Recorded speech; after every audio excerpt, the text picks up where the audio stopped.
Welcome, everybody, to another exciting episode of Under the Dome. I'm your host, Allen Ulrich, here with Bob Rose tonight. How you doing tonight, Bob? Oh, I'm hanging in there. I got a list of complaints, but we don't got time to go into them, so we'll just go right into. You got 99 problems? Is that what you're saying? Yeah. All right. So the big news today, or the big news this weekend that came out was Derek Carr apparently has a shoulder injury that is threatening his 2025 season. And a lot of people are saying things like, well, we think that Carr is lying about this, that he just doesn't want to play for the Saints. He is trying to force the Saints to make a move. How do you read this? He didn't lie about anything. And Alan, you know this. Yeah. Kellen Moore, probably from the time he got hired, Mickey Loomis, the Saints front office, and all the offensive coaches that were added to the staff knew about the Derek Carr situation.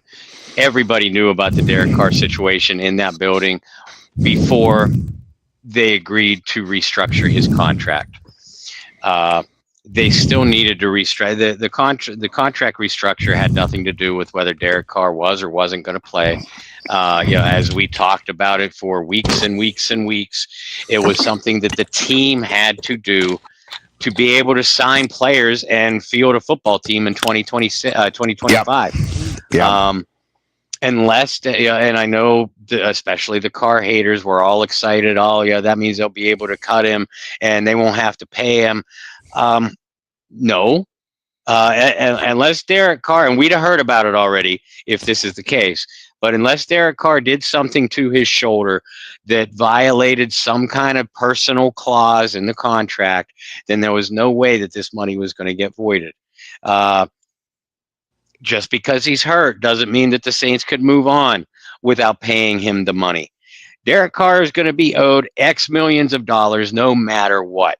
They had to do the restructure because they needed the money to sign players and field a team this year. I am convinced that the worst thing that could happen to the Saints happened in the way that the news about this came out before the draft, because now it just makes it pretty obvious that the Saints need to draft a quarterback, whether it's in the first or second round. It's going to happen, ladies and gentlemen. Congratulations for the people who wanted it, but now the Saints are almost telegraphing their move because they have no choice. But no, Derek Carr's not lying about an injury to get traded or anything like that. Again, if that was going to happen, the trade, or an outright release, it would have happened already. The Saints would have just dished out some kind of ridiculous payout, took the cap hit, and moved on. That isn't what was best for them. And Derek Carr certainly wasn't going to take a pay cut, especially just because he was injured. The latest report about all this BS is by Diana Rossini, and Rossini's better than this, but she pretty much said Derek Carr is, I'm paraphrasing, but that Derek Carr is faking an injury because he doesn't want to play for the New Orleans Saints. All that's bullshit. Yeah, I am seeing that a lot, that Carr is faking the injury, and I blame Rossini for running with this,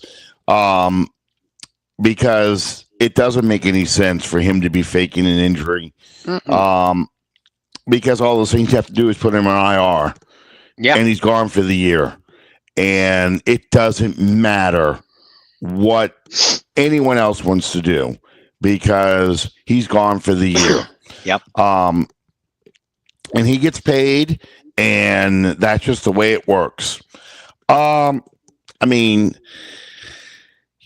stuck with a bad contract, and it's a bad contract because you gave a bad contract to a team that was not a quarterback away from competing again. They were in a lot worse shape than they really thought. And that's a misevaluation by Dennis Allen. It's a misevaluation by Mickey Loomis. I think Mickey Loomis kind of said as much in his press conference at the end of the year when he said he felt bad that he didn't give Dennis Allen the tools he needed to be more successful. People took that one way. I'm taking it as I didn't put a good team together for you. I got you your quarterback. I didn't get you anything else, And it's time that we're now going to, this is the next stage in the quarterback carousel. This is what's just going to happen now when you don't have a franchise quarterback. You're going to cycle through these guys. And I think that, he pretty much decided he doesn't want to be part of a rebuilding team, and he doesn't want to be the mentor. He wants to be part of someone's long-term plans.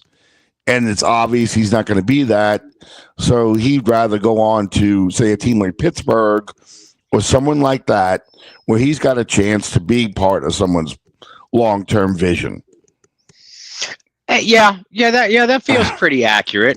And if by that statement that you're hinting that maybe if the Saints were a legitimate championship contender, that maybe Carr would be able to patch himself up or attempt to give it a go, that part I believe. Yeah. But again, that's not saying that he's outright faking an injury. Yeah. He's evaluating the situation. His guy, his protector at head coach is gone. The fan base turned on him a long time ago, and he's currently with a team that he doesn't believe has a chance to compete for a championship, and a team that he's not, as you said, he's not going to be part of the long-term plans, and now in a position where he would be asked to mentor basically his replacement. So he's saying, okay, I'm not going to risk further injury. I'm just going to take my money and sit around until an ideal solution pops up. Yeah, I mean, honestly, he's gotten hurt both years he's been here. He's gotten the crap kicked out of him both years he's been here. The guy who used to pride himself on never missing a game got the hell beat out of him and has missed quite a few games as a Saint. Mm-hmm. And I'm not saying that he deserved it. I'm not saying that he doesn't have a bit of a Jeff George prima donna attitude to him, because he clearly does. But at the same time, he's looking at the Saints going, this is a team that's going to be on a long road to a rebuild, and we're all going to be out of here. I don't need to be here for this. Let them go ahead and get their young guy, which they told him that. I'm sure they told him, listen, we're going to be drafting a guy. They told Drew Brees in 2017, we're going to draft a guy. In 2004, when they told Brees they were going to draft a guy, he turned around and said, that'd be the stupidest decision you ever made in your life, and dedicated himself to keep that guy on the bench. Mm-hmm. But yeah, I've seen this video too, but he wasn't throwing a football in it. That's the only thing. Right. I've had shoulder surgery, and same. I can look fine, but if I try and throw a football, it looks like I'm throwing a wounded duck. Yeah. And it's painful. So, I mean, I get that. But my point on that is,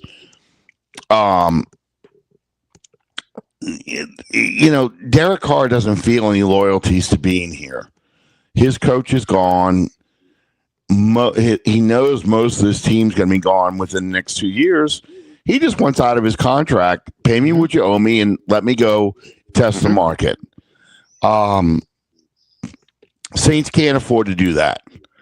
They'd like to, but they can't afford it. So I guess my question then would be, do you think this was the last, or the Giants game was the last time we'll ever see Derek Carr under center for the Saints? Yes, 100%. I believe that that's the case. Before the injury news, you and I were both in agreement that Carr, like it or hate it, Carr was going to be at least open up the 2025 season as the starter. Now, say he has surgery, and it looks like he's going to, and he misses most of the season. Well, at that point, if you're the Saints, why bring him back? Because we're pretty sure that New Orleans is about to draft a quarterback here, even if they aren't. And I think that's highly unlikely now. But even if they aren't, they're still going to roll out Spencer Rattler and see what developmental traits he has. So if Carr is out, say 10 or 12 weeks, and then he's ready to come back, why the hell would you even put him back in a uniform, even as a backup? Right. The answer is you wouldn't. I mean, all parties are now clearly moving on, and it's like you break up with your ex and they just haven't moved out of the house yet. Yeah, that's exactly this scenario. So we will not see Derek Carr back in a New Orleans Saints uniform. Period. And I'll be honest with you too. I don't believe if the Saints get the quarterback they want in the draft, I think we'll probably see them move on for Carr before training camp. If they don't get the quarterback they want in the draft, if the draft doesn't fall right, that's why Carr is still going to be on the roster. Because you're paying him anyway, so what the hell, right? Right. Exactly. So, I don't believe you'll ever see him under center for the Saints ever again. I think the Rattler people will get their wish. Rattler will probably be under center. I saw you wrote a piece a few days ago about veteran options. Mm-hmm. Some of them are some incredibly old players. Uh-huh. But one of the interesting names I thought you brought up was Carson Wentz. And Carson Wentz is basically a career journeyman at this point. Mm-hmm. But he is the kind of veteran guy that you could see Kellen Moore bringing in. He's not threatening to start for anybody. And his biggest problem is he plays too safe. But he's the kind of veteran presence you probably add onto your team as maybe the third quarterback in case of injury. If you have a rookie and you have Rattler as your choices. Yeah, 100%. And that's why I wrote the piece. And, for those of you that read it, that. Those of you that glimpsed over the title and just made a comment because you're a wannabe GM, I have a one finger message for you. But and that's why I wrote the piece, because I can't envision that happening. Just for nothing more than veteran insurance. You have Rattler, but he's pretty much an unknown commodity at best. And you think you're going to draft a rookie, so you're not going to have any experience in that room. If something happens to Rattler and your rookie's not ready to play, you still whether you realistically will win games or not, you still want to win games. So you want to put the players in position to do so. And the three veterans that I focused on this article were Teddy Bridgewater, Carson Wentz, and Ryan Tannehill. And like you said, none of those three guys are going to come in with expectations to be the guy. None of these guys would be signed with the expectation from the team that you are missing piece for a playoff run. It's nothing more than kind of mentor these young guys. You've started a lot of games. You've been to a lot of places. Kind of mentor these guys. And if we need you to play in a pinch, we know that you're going to be ready. Your ceiling is limited, your floor is limited, but we know you're at least going to be ready. Yeah, and that's, to me, the key piece here is, and this is what I've always said when it comes to Derek Carr, you can't get rid of Carr until you have his replacement on the roster. And his replacement on the roster has to come from this quarterback draft. And it's a terrible draft for quarterbacks, but that's where his replacement's got to come from right now. Yep. So we had talked about in the last show Sanders, Dart, and I kind of want to bring Dart up again, and Milrow to an extent. But the name that keeps coming up now, and Greg Cosell said this about a month ago, and that video is coming back again. Greg Cosell, in case y'all don't know, is with NFL Films. He spends a lot of time looking at tape on quarterbacks. Greg Cosell has talked up a lot on. I want to make sure I get the school right. Tyler Shough. It's not Indiana. It is Louisville. Louisville. Thank you. How did I forget that? Because every time anybody watched primetime back in the 80s and the 90s, because Tom Jackson was from Louisville, every time that they brought up Louisville, Chris Berman would just set him up. Here's so-and-so from Louisville, just the perfect lead in. So give me a thumbnail sketch on Tyler Shough. What kind of quarterback is he? Why do you think his name is coming up so much?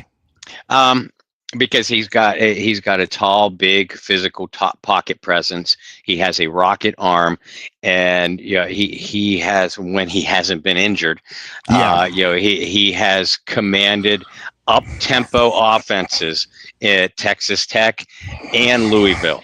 In a nutshell, that's what Kellen Moore, we think, is going to look to run for the New Orleans Saints. An up-tempo offense that tests defenses sideline to sideline rather than vertically, with the occasional vertical shot. A pretty similar scheme to what we saw Clint Kubiak attempt to run last year before everybody got in. Everybody was hospitalized.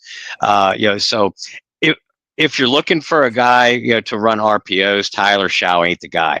If you're looking for a guy to, beat anybody on that team in a foot race, Tyler Shough ain't the guy.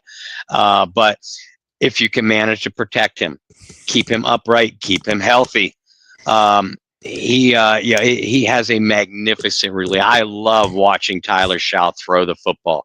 Admittedly, I was a little bit late to the film study of him, but I've watched some film on him since February. Basically, when it looked like the Saints were going to use a mid-round draft choice on a quarterback, he is one of the guys who I started watching first. Him, Will Howard, Dylan Gabriel, Kyle McCord, Quinn Ewers, those guys. And again, I love watching Tyler Shough throw a football. He has a terrific, very natural release, and he can sling it all over the yard. He reads defenses very well. He looks like he processes things very quickly, which continues to be a major question that I have about Spencer Rattler. Kellen Moore is going to want any coach wants a quarterback to process defenses and process the play call that they're sending into them very quickly. And Tyler Shough had to do that at the systems with Texas Tech and Louisville, and it fits right along with the system I believe that Kellen Moore is going to run.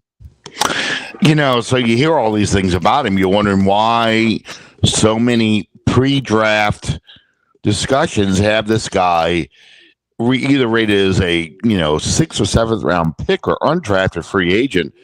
What are his biggest weaknesses then? He can't move. And everybody, scouts especially, everybody wants a quarterback that can run. Everybody wants a Lamar Jackson or a Josh Allen, somebody that can make plays with his legs. And Tyler Shough ain't that guy.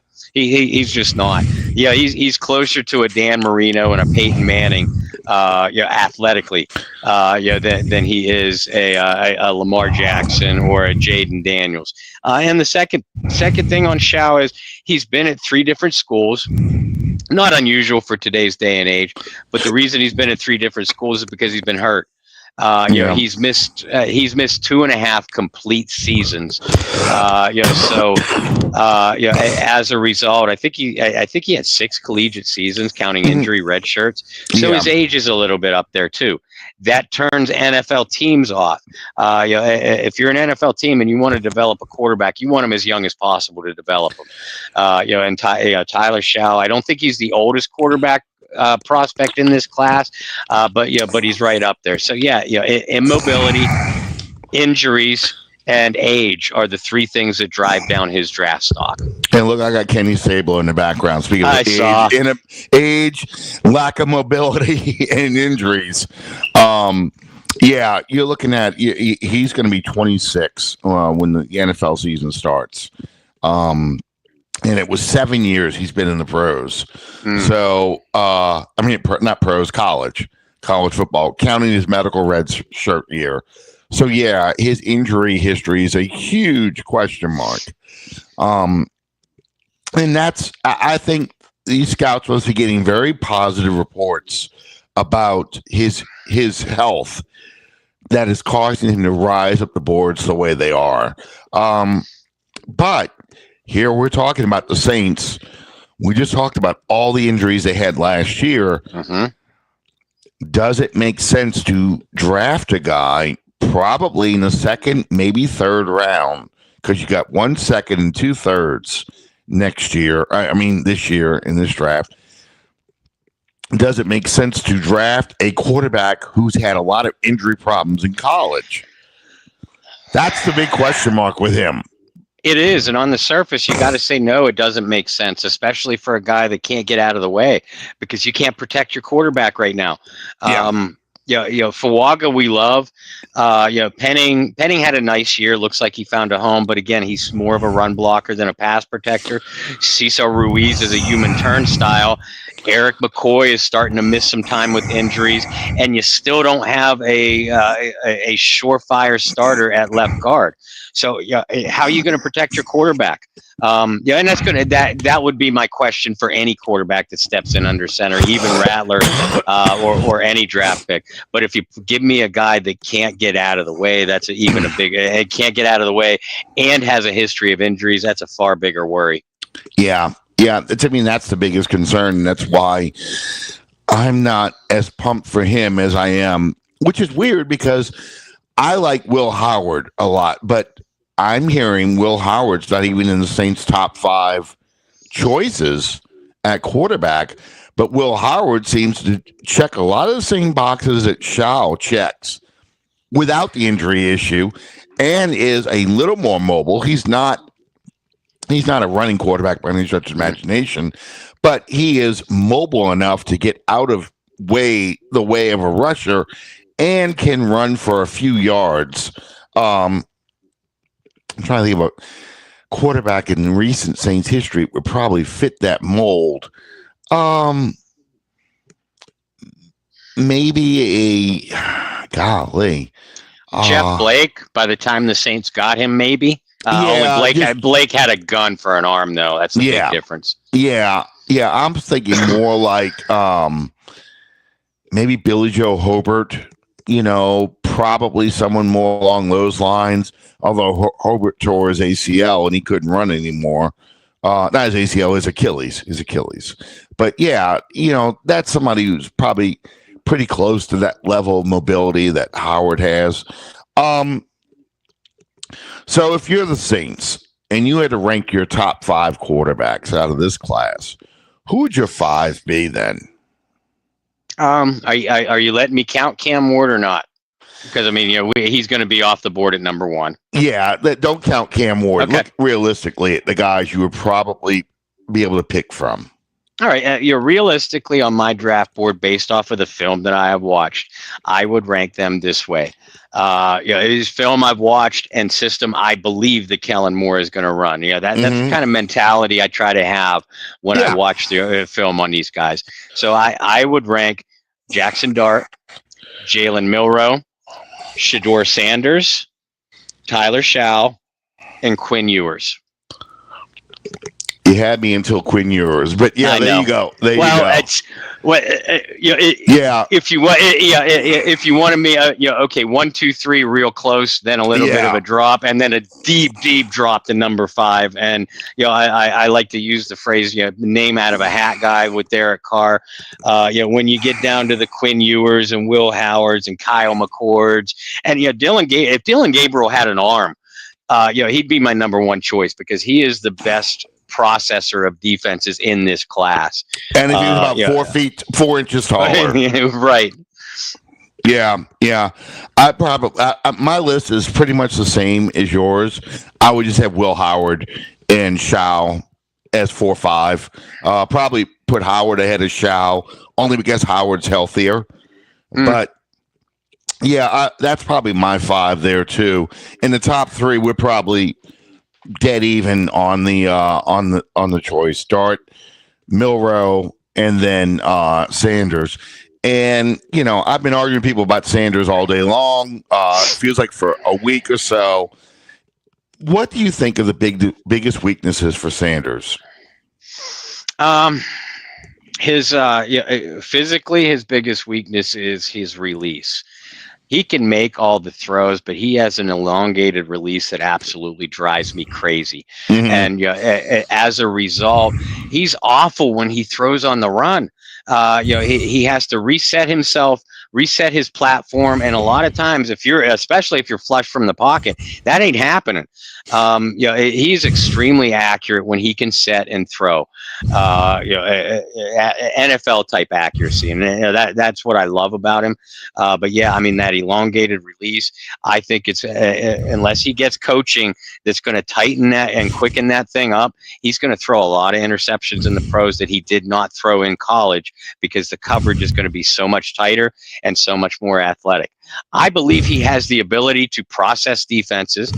I've said that, and it might have been with you. I said this before. Shedeur Sanders looks like a guy that has been programmed robotically to be a quarterback since the age of 5.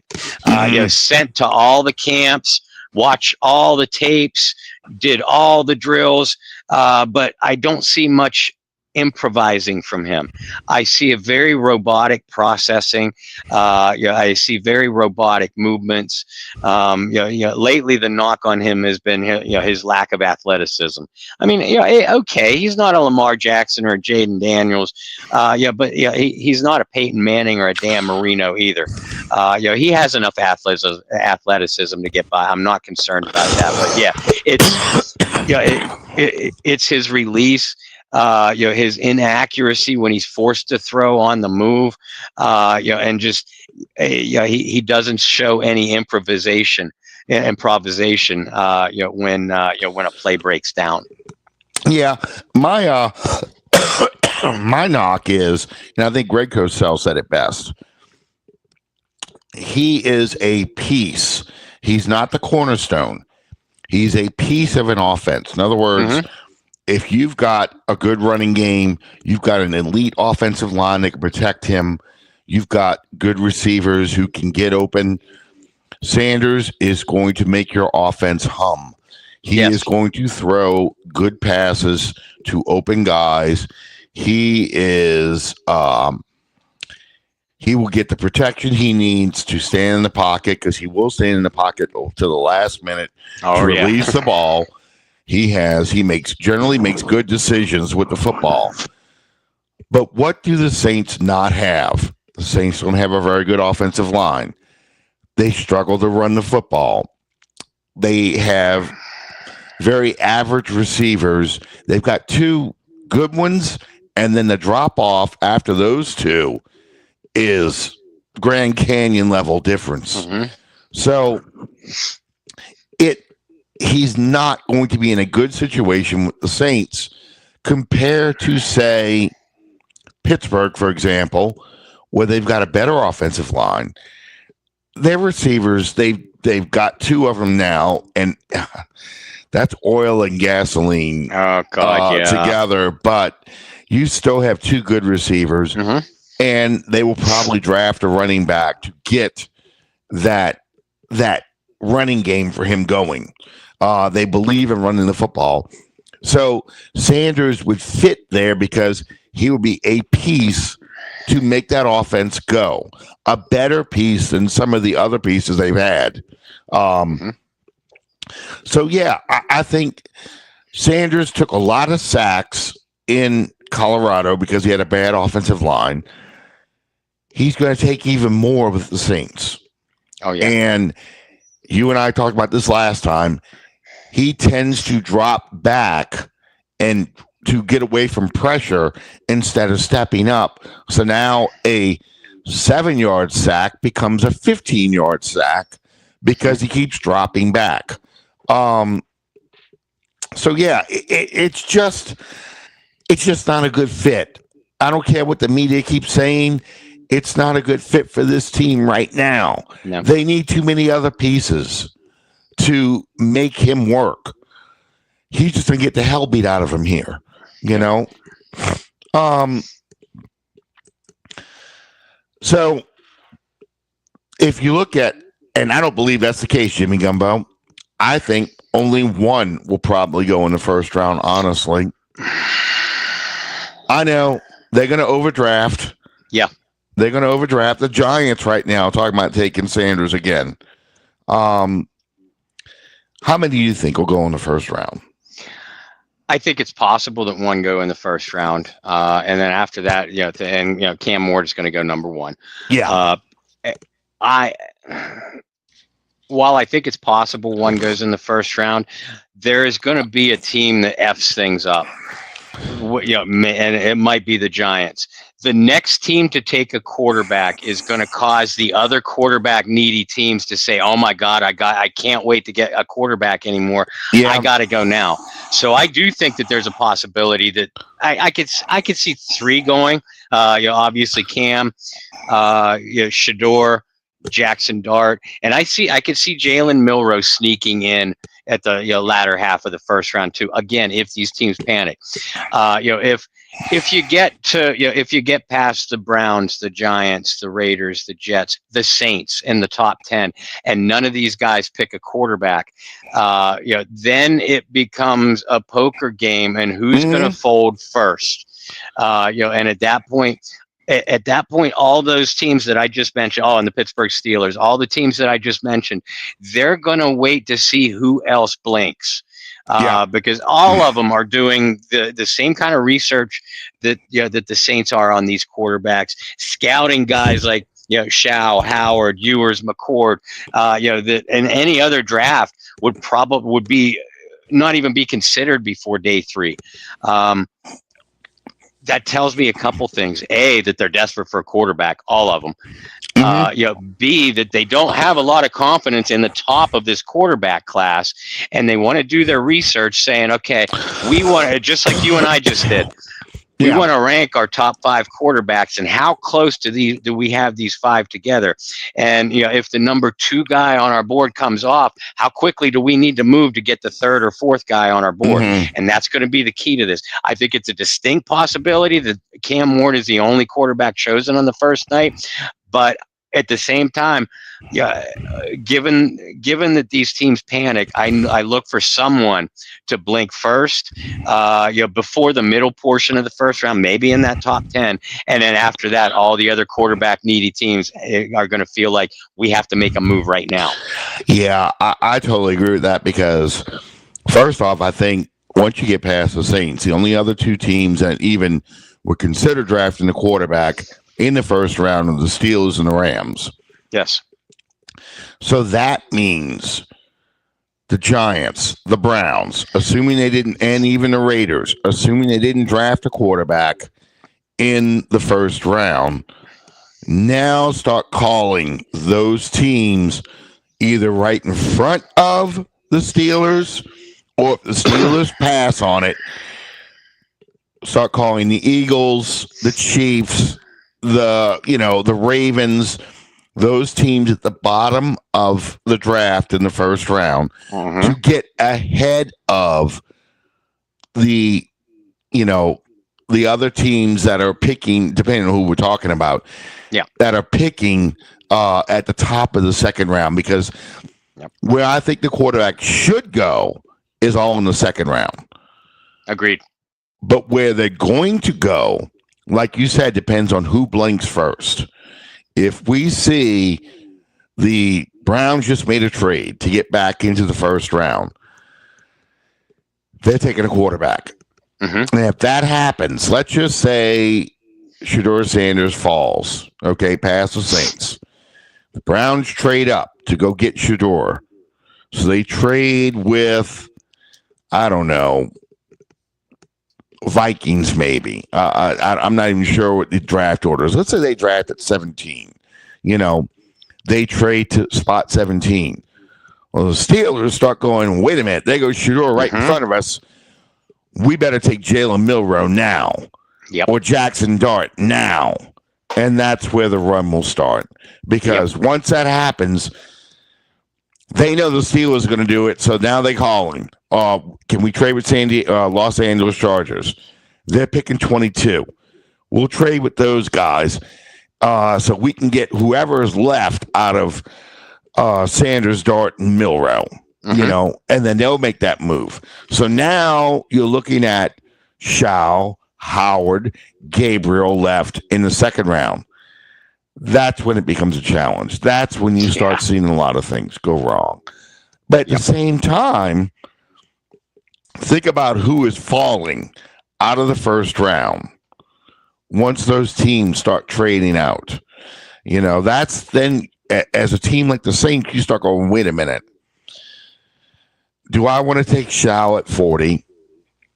Or am I going to have probably a really good offensive guard like Ratledge fall to me at 40 because these teams are panicking and trading up for quarterbacks?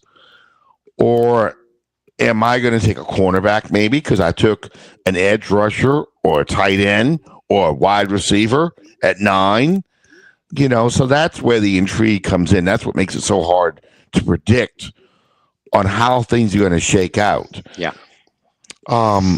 The comment I've heard most about this draft is it's a starter draft, not a franchise player draft, but players that will be good starters for your offense or in your defense.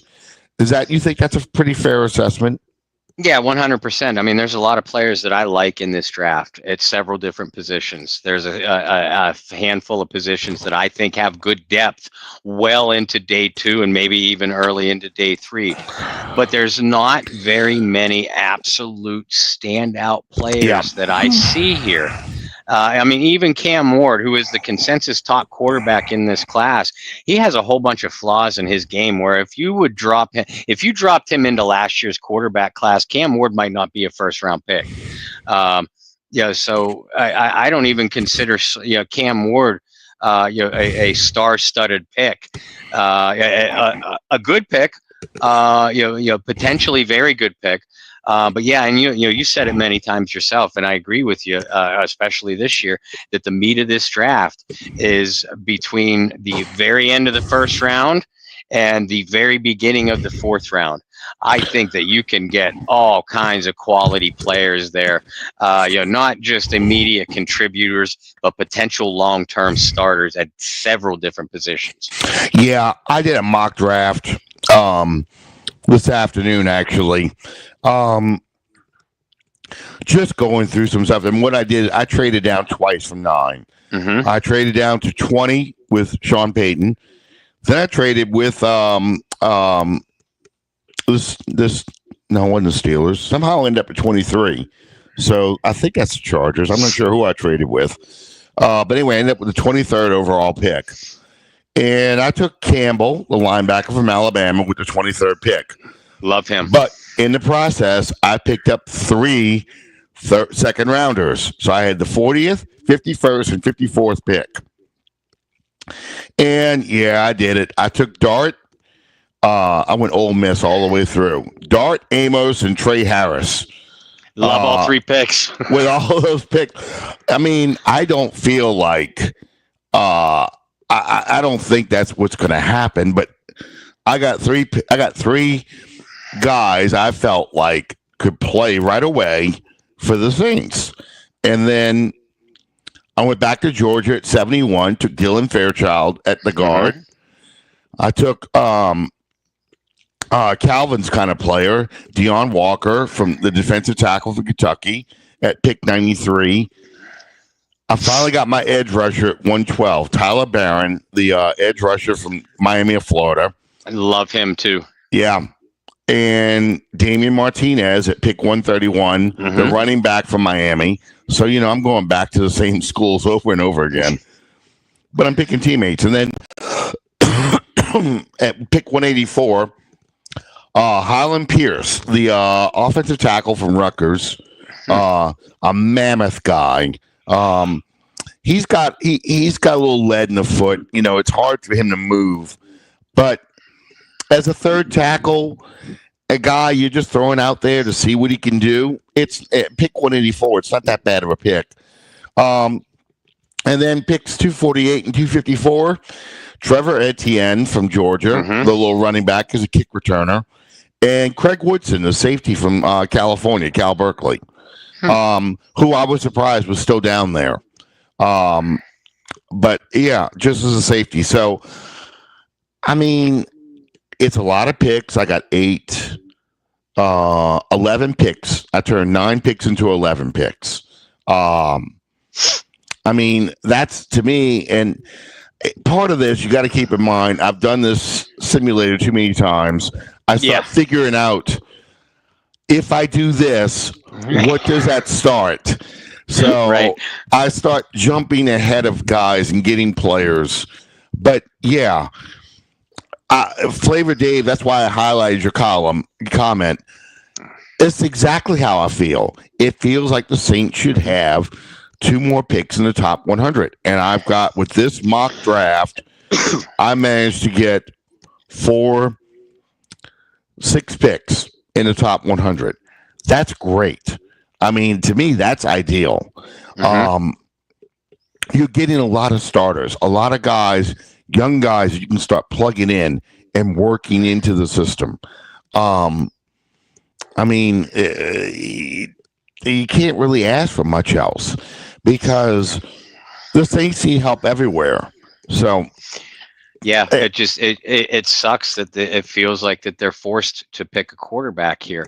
I mean, yeah, I ideally, in a perfect world, none of those other teams in the top 10 that we mentioned before would pick a quarterback, and all those quarterbacks except Cam Ward are still available when the Saints get to 9.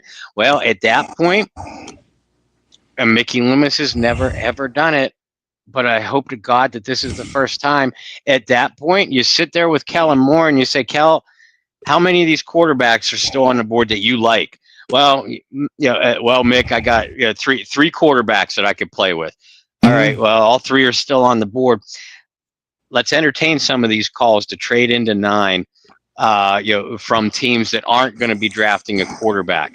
That way, you move back to a 12, a 15, a 17. You pick up an extra 3rd or an extra 4th round, or extra 2nd, extra 3rd rounder, and you still get your quarterback that is going to piss some people off because they reached, going to make other people happy because he's not Derek Carr, but you still get your quarterback, and you have the opportunity to find an extra player or 2 in that top 100, 120, because I was pleasantly surprised when I really started delving into mid-round picks. I was pleasantly surprised at how deep. I knew tight end was deep, but how deep cornerback was, how deep guard was, how deep edge rusher was, and I am pretty convinced that teams are going to get quality players at those positions, even into round 4. And those are the biggest cornerback, edge, tight end, guard, and not necessarily in that order, are the Saints' biggest needs outside of behind the center right now. And and you mentioned running backs. There's a lot of running backs that I like into day 3 too. I don't like the wide receiver class really at all. With the exception of 3 or 4 guys. I'm sorry. You know what I noticed now? Because the quarterbacks are going up in the boards, and now, like say Jackson Dart, for example, is now ranked as 36th or 35th on the board, whereas before he was like 45. Isaiah Bond from Texas is plummeting like a stone. Yes, he is. On the mocks, I don't know how the teams are rating him, but I was seeing Isaiah Bond in rounds 5, 6, late day 3 picks. Now, granted, he's strictly a speedster, good route runner, but he's very small. He's basically a young Brandon Cooks, but without the production that Cooks had coming into the draft, because Texas just didn't throw to him very much. Yeah. And that's one of the reasons why I'm not a fan of yours, because I'm like, he had more weapons and you couldn't exploit them. But anyway, that's beside the point. This kind of leads me into the next thing I wanted to get into. Like you said, the depth. I want extra picks in the 2nd and 3rd round because I think you have to make room for a quarterback to be chosen because this team has too many needs. That's always been my thing. If you're going to take a quarterback, you've got to get the extra picks to replace the player that you could have gotten because you took a quarterback. When I did PFFs, and I don't pay for PFF because I don't like PFF for the most part, but I did do their draft. When I couldn't trade, I'm getting McMillan in the 1st round at 9. I'm getting Amos at 40. I'm getting Milrow because they have him really rated low, like 100. Yeah, they do. I get Milrow at 71, and I'm getting Tate Ratledge at 93. Realistically, that's not going to happen. But that's just the way they have it. And that's when I couldn't do trades. But because I took Milrow, I couldn't take any of the running backs I liked. I couldn't take any of the tight ends I liked. I couldn't even take an edge rusher that I liked that was sitting right there staring at me. Because if I didn't take Milrow there, he was going to be gone. Yes. So I wasn't able to get any quarterback out of this. And basically for PFF, I was just checking off the boxes for need. Okay. I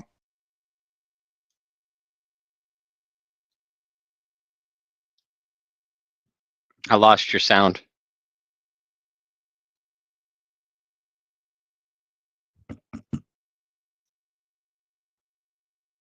Can't hear you.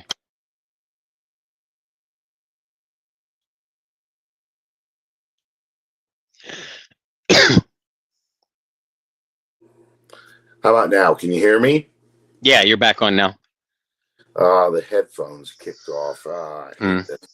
I'm on the speaker, the microphone here, so I'm going to talk louder. All right.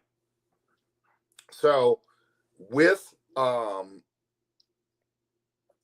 4th-round picks, 6th round, and 2 7th rounders, who are the guys that you think the Saints should be looking at or might be available that, probably on many people's radars? I'm looking at offensive tackle, defensive tackle, running backs, tight ends. Who are some of those guys? And you know this as well as I do. Once you get into day 3, you're literally picking best player on the board or best fit for your system. But yeah, you mentioned Damian Martinez, the running back out of Miami. He's a kid I love. Donovan Edwards, a running back from Michigan, another one that I'm seeing in a lot of mocks is still on the board, late 6th, 7th round. I don't have to remind you, older Saints fans, what a history this team has at running back and wide receiver late in the draft or as undrafted guys.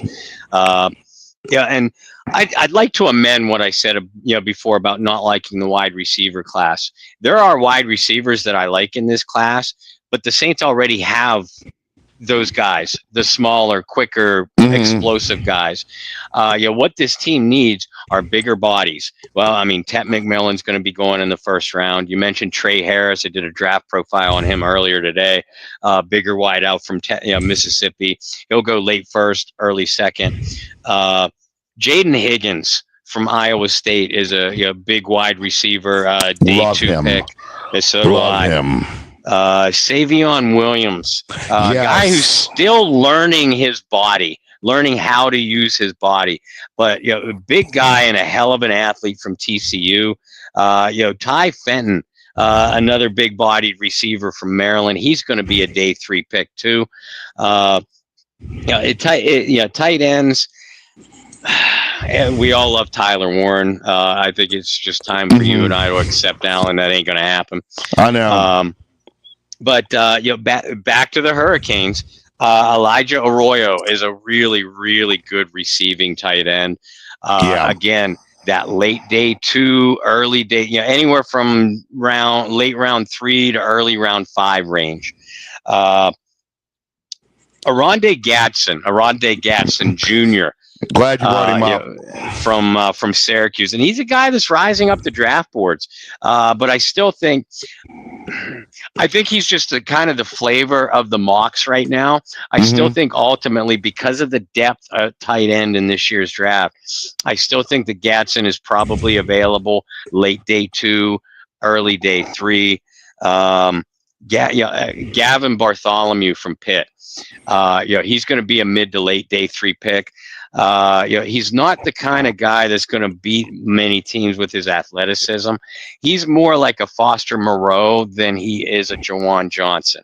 But if you're looking for an inline tight end that's going to give you some short and intermediate receptions, Gavin Bartholomew is a guy to look at. And I'm buzzing down through my own notes. Feel free to jump in. Oh, no. You're doing good. Offensive line. We talk about guards and tackles. I'll stay with Pitt for a second. Branson Taylor. He's a guy that probably would have been a fringe day 2 pick had he not been injured. Blew out his knee last year for Pitt. He played offensive tackle at Pitt, but can also play guard. Probably projects to guard. In the pros. He'll be a late day 3 pick. Possible steal.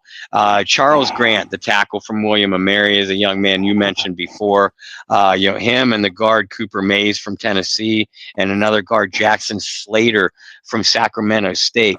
Those are guys I'm watching for in day 3. Wouldn't even be surprised if one of those small school guys or one of those late round 3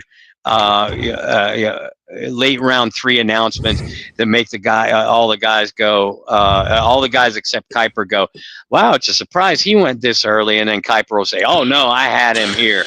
Oh yeah. Well, I'm going to mention a couple cornerbacks too, just in case you kind of they delay on getting a cornerback and they get it late in the day. For some reason, Damian Porter keeps sliding in the draft. And I think it's because of a lack of speed he has. But to me, his size, 6'2", 200 pounds. Yeah. He's just an ideal corner, say in the 4th round. You're looking at a guy, and that's probably about where he goes. One guy I want to tell you guys about, I'm hearing his name associated with the Saints a lot. And this would be a guy that you're going to see get picked in the 2nd round, and people are going to lose their friggin' mind because he fits the Saints profile so much. Shavon Revel from East Carolina at cornerback. 6'2", 188, 4.37 speed, coming off of torn ACL. So naturally, we're going to pick a guy who's injured. But when the guy is healthy, he is a lot like how Paulson Adebo was at his best. A physical press corner, can still play zone, ball hawk kind of guy. Yes. So if you hear his name get called at pick 40, East Carolina, people are going to be like, oh my God, here we go. A cornerback no one's ever heard of. The Saints reach for him. It's not a reach. He's considered one of the best cornerbacks out there. The only reason why he's not at the top is that he's coming off an injury. Yes. And he's a raw cornerback. He is. Yeah, Ravel and Trey Amos, and you mentioned him before. They are two cornerbacks. Probably in round two that I absolutely love. But and I keep circling around to this whenever I would put together my mocks. Terry Joseph, the new defensive backs coach, came from Texas. Yeah. Well, Texas has, and if they want him, they'd have to do it in the first round. Jedi Barron is either the second or third highest rated cornerback on this board. But I mean, beyond that, Benjamin Morrison from Notre Dame is probably a day two pick. Terry Joseph coached him. Terry Joseph was at Notre Dame before he came to Texas, and he coached or recruited Benjamin Morrison and the safety that I absolutely love, Xavier Watts. Oh my God, do I? Before in my first mock, I had Watts going at pick 40 to the Saints, and then they signed Justin Reed. I still think the Saints address safety, but I don't think they do it now until day 3. One of those guys that we had him highly rated on our board. He's the best player on our board right now. We're going to draft a safety. I don't think it's a need for them in rounds 1 or 2, considering there's so many other pressing needs. Yeah, I got my little stack of mocks here. Mock number 2, I had Mikael Williams at 20, Xavier Watts at 40, Trey Amos at 44. So yeah, I love that. I was rebuilding my defense from the get-go right there. So, and that was before we signed Justin Reed. But yeah, absolutely, I love him. I would love to get him, but again, you just don't have enough picks for all these good players who are going to be right there. Jaden Blue is somebody that a lot of people, a lot of Saints fans are chasing after as a late day 3 pick, probably in the 6th round, mainly because he puts the ball on the ground a lot. But he is a guy with great hands, explosive. You get him in space and he's gone. Do you think the Saints have any interest in him? Yeah, I could see that happening. And again, this is the range he's projected to go. Would be one of those situations that Kellen Moore is the offensive guy.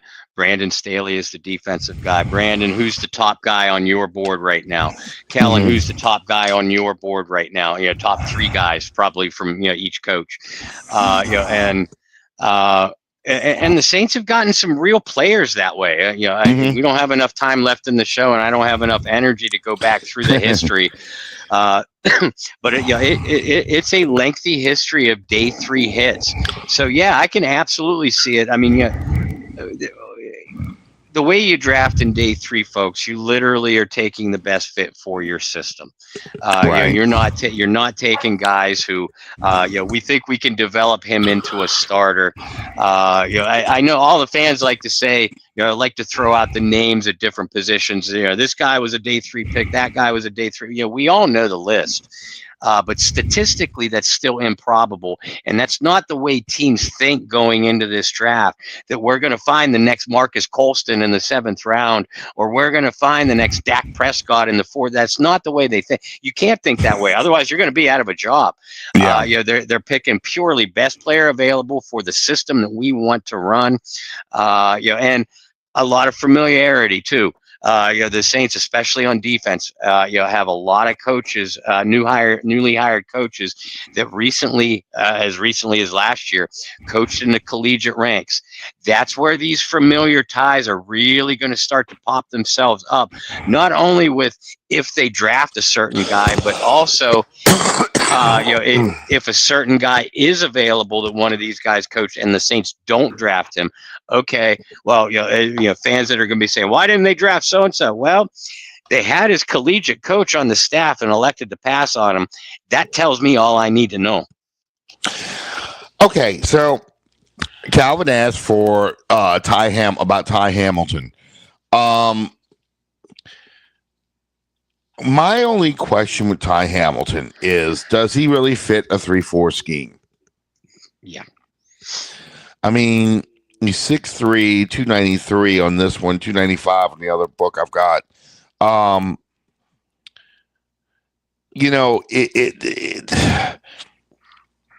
I don't know. I mean, I wouldn't be opposed to it, but No. I don't know how he fits in the scheme. And like you said, there's a lot of depth in the defensive tackle market. They all have the negative. Well, they play too high and they don't push the pocket as a pass rusher. Right. Nose tackles, you really don't need to push the pocket. They need to hold the two gaps. So that doesn't bother me too much. Playing too high, that's coachable. So who are some of the guys that you're looking at maybe late as a defensive tackle for this in a 3-4 scheme? Well, I mean, go ahead. Stackhouse, I know, is For one sure. of them. One of my favorite names in the draft too. Yeah. And we all love the kid from Kentucky, Walker. But that's a guy that could come off the board before day 3. And I don't think the Saints address nose tackle, which is basically what he would be. I don't think the Saints address nose tackle that early. I don't either. Guys like Tyleek Williams. Under the previous regime, Tyleek Williams at 6'2", 290, 295, he'd be a perfect fit, but not in a 3-4 scheme. Omar Norman Lott from Tennessee. I was just going to ask about him. Yeah. Big-bodied space eater, pretty good pass rusher for his size, but a good run stopper too. Alfred Collins from Texas is a guy that a lot of people are talking about. Same thing, decent pass rusher for his size, very good run defender. Phillips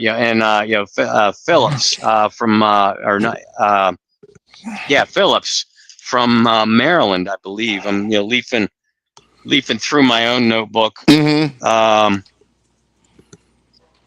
Phillips. Yeah, Jordan Phillips from Maryland. He done. Ironically, the knock on Phillips is that he didn't have a lot of collegiate production. Well, when you play that position, you're not going to fill up the stat sheet.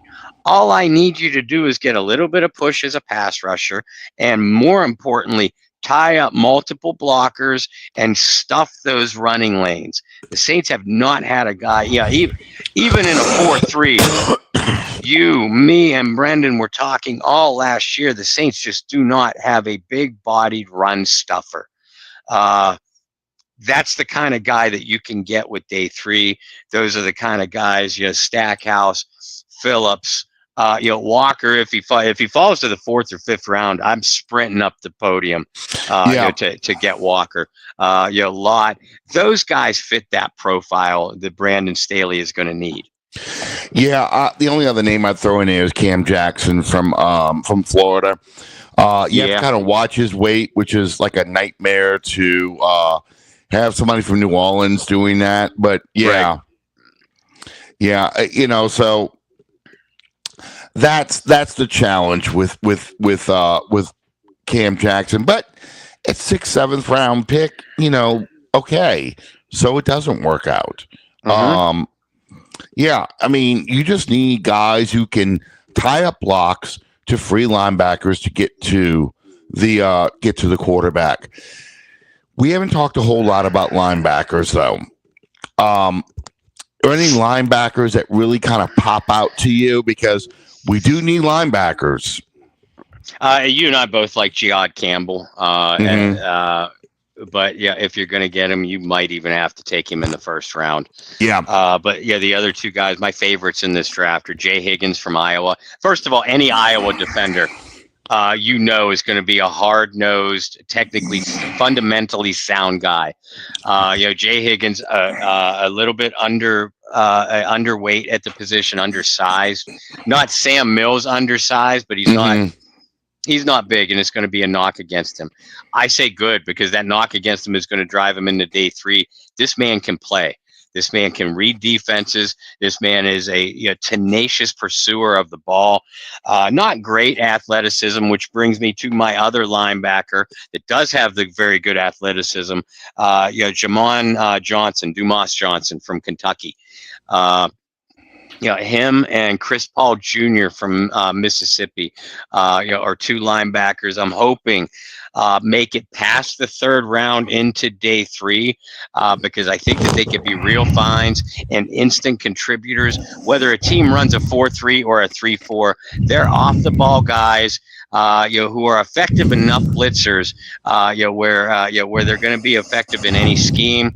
Athletic enough, to hold up in coverage, probably more athletic than Jay Higgins. But Jay Higgins' awareness of football IQ is off the chart. Yeah, a guy I was going to throw out too that you haven't mentioned yet, because I don't know where he fits, but Danny Stutzman out of Oklahoma. Yeah. That is a throwback. That is, you're looking for Danny Stutzman needs to have the old Vaughn Johnson shoulder pads. Shoulder pads, yeah, he does. That's how he plays.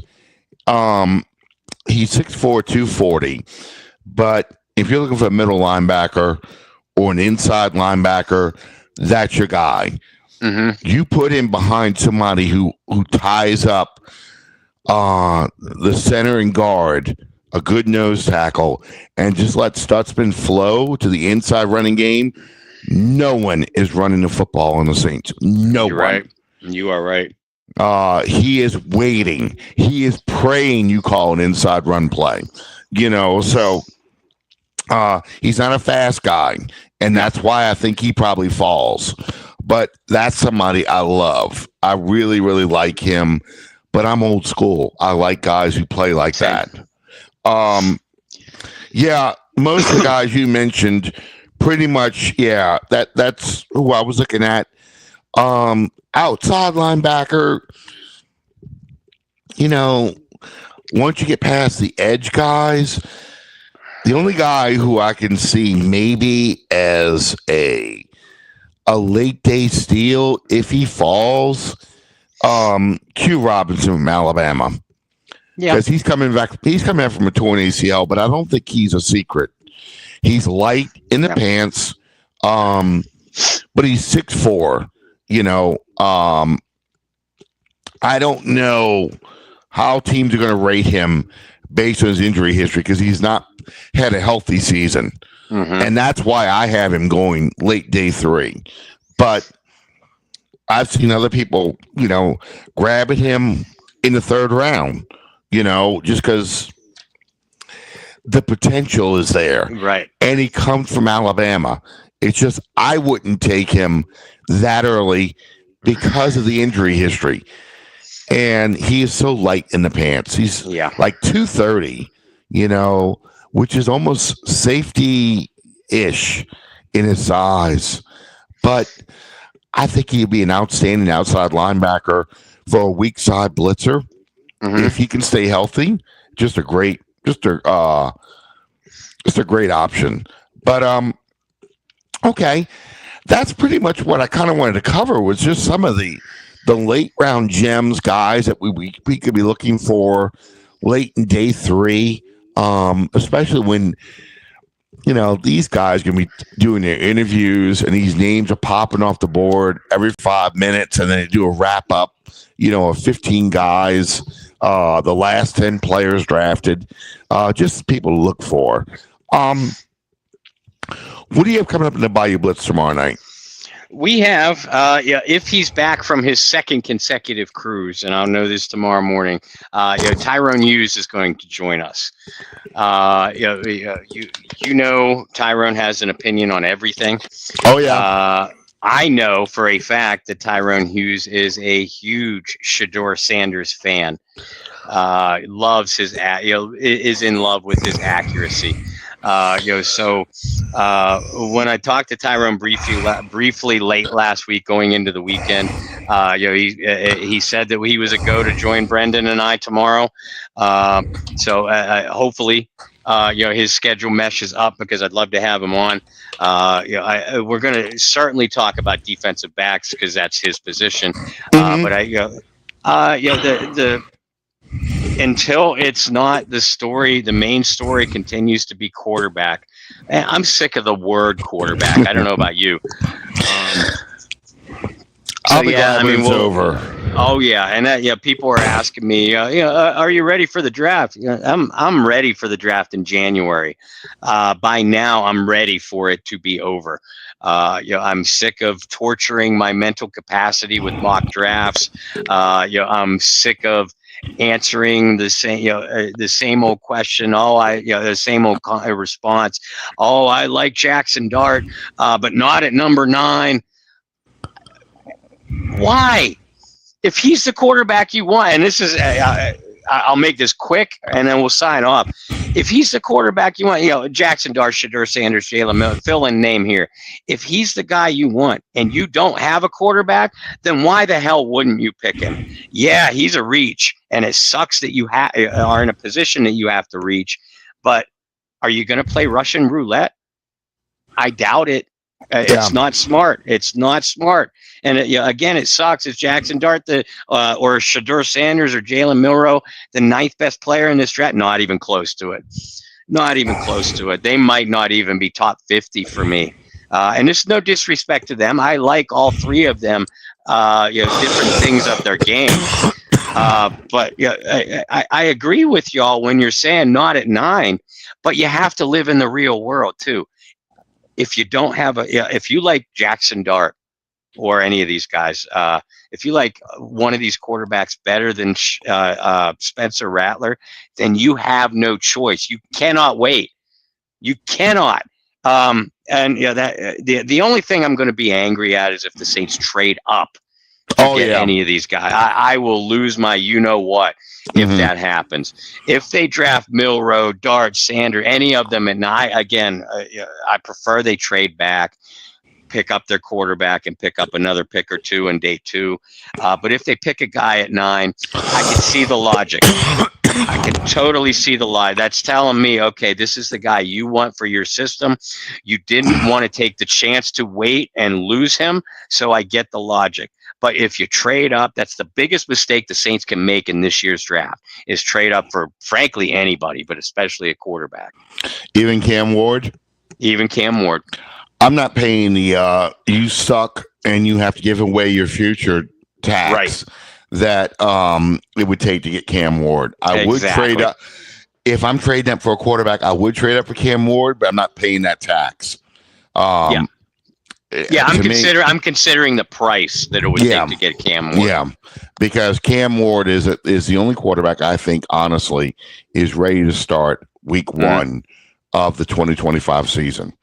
Okay, I'm gonna give you a nightmare scenario then.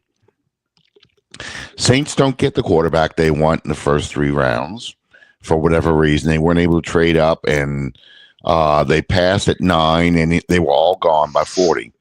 Okay. They make a trade with the Tennessee Titans because the Titans have Cam Ward now. Yeah. And get Will Levis. Yes.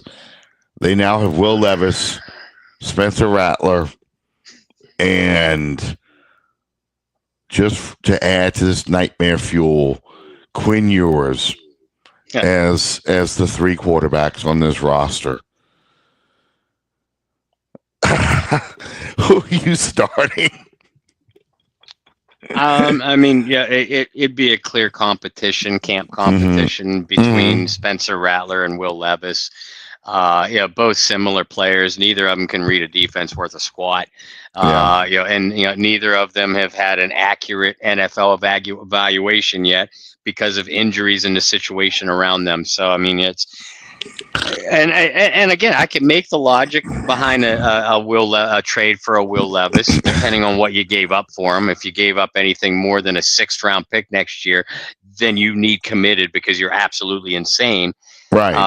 But you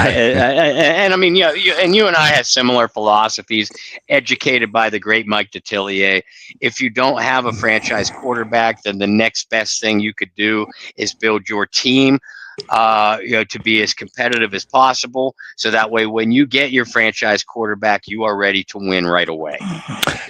And unfortunately, my dream scenario isn't going to happen. No one is going to trade up to 9 and give me another number 1. No. which is what I wanted. This is just not that kind of draft. Right. Because I would have loved to have 2 number ones next year, and then I'm perfectly willing to roll with Rattler, Will Levis, or Teddy Bridgewater. Anybody that you can think of out there, and I'm gonna run the ball 40 times a game because I'm just not putting the ball in the air. Because I'm like, I don't care.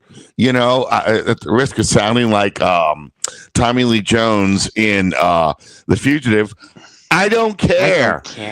Because I've got 2 number ones, and it's a much better quarterback draft next year. I'm good with that. We think and I keep telling people this too. There's no guarantee of that. Spencer Rattler was a one-time, multiple Heisman Trophy winner, surefire number 1 overall draft pick. We saw how that turned out, and we've seen it. And I don't have the energy to talk about this. Oh no, it's good draft topic between picks. Yeah, for our live draft show. Well, you got Nico Suave, who just decided to ditch Tennessee because he wants more money. His dad is the dumber version of LeVar Ball, which I didn't think was possible. But again, I shouldn't put that challenge out there. But he was supposed to be one of the top quarterbacks coming out next year's draft, and who knows where he's playing. So, whatever. Drew Allor is my favorite of the quarterbacks I expect to come out, and that could change if he sucks next year at Penn State. Change in an instant. Yep. Yeah, but right now, based on what I saw last year, he's my favorite going to this class because I do not think Arch Manning is coming out. I'm not in love with Garrett Nussmeier either. So if I'm looking at a quarterback next year, Drew Allor is my guy for now, but that will change. But that's that's the dilemma that you have, and I totally get what you're saying about you take your quarterback when you can get him. I just would hope, what I keep saying, trade down. Mm-hmm.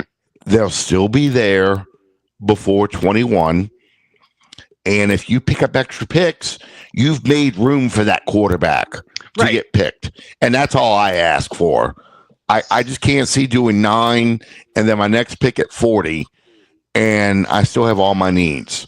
Yeah. Because we got to upgrade that offensive line. Meantime, next week we'll do a mock draft live, just 3 rounds. So we're not going to sit there and do the whole thing. And I'm going to do it at whirlwind pace too. Okay.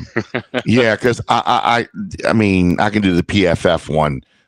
It'll lock me in the 3 rounds. That's 4 picks. And we'll just throw it out there. I'll let it go, just for the Saints. I'll let it go automatically for everybody else. And then I'll say, okay, these are the players left on the board. Who do you want to take at this point? And that's how we'll do it. That could be fun. Yeah, because Sean used to do the whole thing with the whole first round. Where that was fun, but it was so tiring. Oh, it was too long. I mean, that's a 2-hour show. And I'm sorry, I can't hold people's attention that long. I can't stay focused that long, I much rather just focus on the Saints and go from there. Because, honestly, if I'm picking for the Falcons, I'm picking shit, So that's just the way I feel. Anyway, Bayou Blitz tomorrow night. Tyrone Hughes, maybe. Next week is the draft week. Thursday will be a week from Thursday. Bob, I hope you and your family have a happy Easter, though, because I know Easter is Sunday. Yeah. Try and have a good one. And next time we'll go on Under the Dome. It'll be Tuesday night, right before the draft. That sounds good. And happy Easter to you and your family, Alan. Thank you so much. You guys are our family, and I know you make us feel like your family. It sucks that we're about 1,500 miles away from each other, but you're in our thoughts. So have a great Easter. Absolutely, Bob. You too. Yeah, WrestleMania this weekend. That's the wrong Ulrich. You got to go find Danny Ulrich, my brother. That's his thing.